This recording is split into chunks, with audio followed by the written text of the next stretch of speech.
ప్రియ స్నేహితులారా, ఈ సమయంలో మీకు మరొక జీవిత చరిత్రను మీ ముందుకు తీసుకురావాలని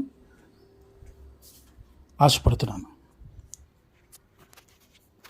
ఈ సమయమున ఐజక్ వాట్స్ అనే మిషనరీ జీవిత చరిత్రను మీకు తెలియజేయడానికి నేను ఎంతగానో సంతోషిస్తున్నాను.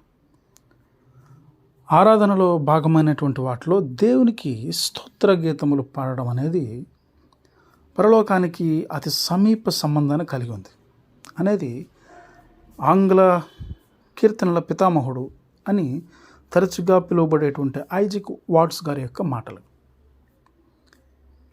ఆయన ప్రఖ్యాత క్రైస్తవ కవి, ఆంగ్ల క్రైస్తవ సేవకుడు.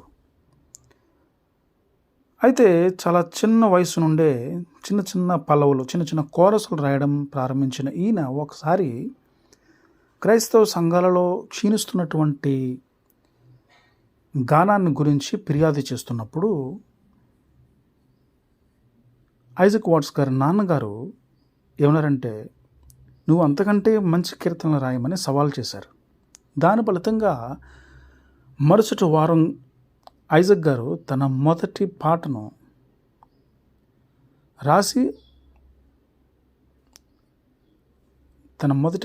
రాయడం జరిగింది. ఆ పాట పేరేంటంటే behold the glories of the lamb, అంటే గొర్రెపిల్ల యొక్క మహిమలను కనుమ అనే పాటను వ్రాయడం జరిగింది. తర్వాత 2 ఏళ్ల వరకు ప్రతి ఆదివారం ఒక కొత్త కీర్తనను వ్రాసిన ఆయన తన జీవిత కాలంలో 600కు పైగా కీర్తనలు వ్రాయడం జరిగింది. ఎంత గొప్ప విషయం అండి! ఆయన పరిశుద్ధ గ్రంథంలోని కీర్తనలకు క్రొత్త నిబంధన శైలిని, అలాగే అందులోని సందేశాలని అనునయించి స్తోత్ర గీతాలని వ్రాయడం జరిగింది. అవేంటంటే జాయ్ టు ద వరల్డ్ అనే ఒక పాట, హాయ్ లోకమా ప్రభు వచ్చన్ అదో పాట, our God our help in ages past,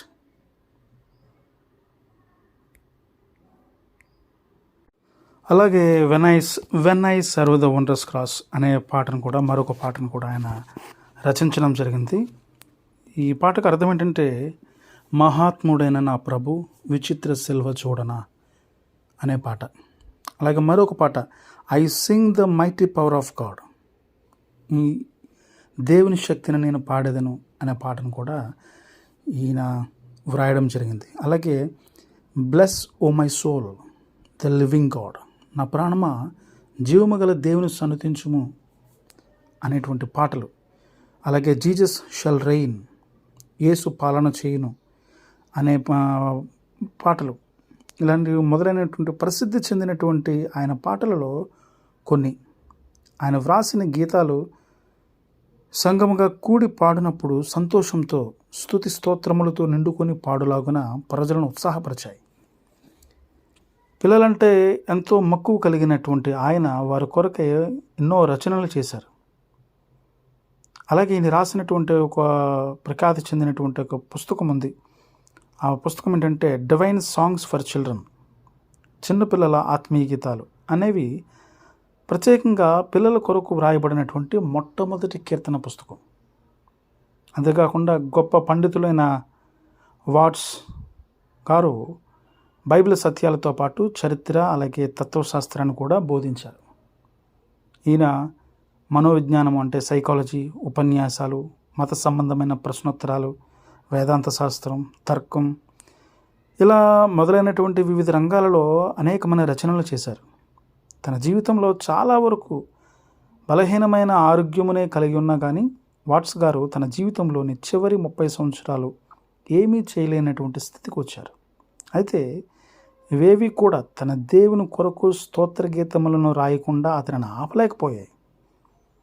గొప్ప కవుల స్థాయికి హెచ్చింపబడి కీర్తి సంపాదించుకొనాలని కాదు, కానీ క్రైస్తవ సంఘాలకి సేవకునిగాను, సగటు క్రైస్తవునికి సంతోషం అందించే సహాయకునిగాను ఉండడమే నా ఆకాంక్ష అని ఆయన పలికిన మాటలు ఆయన యొక్క ఆశయాన్ని విశదపరుస్తున్నాయి. ఐజక్ వాట్స్ గారు రాసిన కీర్తనలు ఈ రోజుకి కూడా వేలాది మంది జీవితాల్లో ఆశీర్వాదకరంగా ఉన్నాయి. ప్రియమైన వారలారా, మీరు కలిగినటువంటి తలాంతులను దేవుని మహిమార్థమే వాడాలనుకుంటున్నారా? అయితే ఈ ఐజాక్ వాట్సార్ యొక్క జీవిత చరిత్ర మీకోసమే.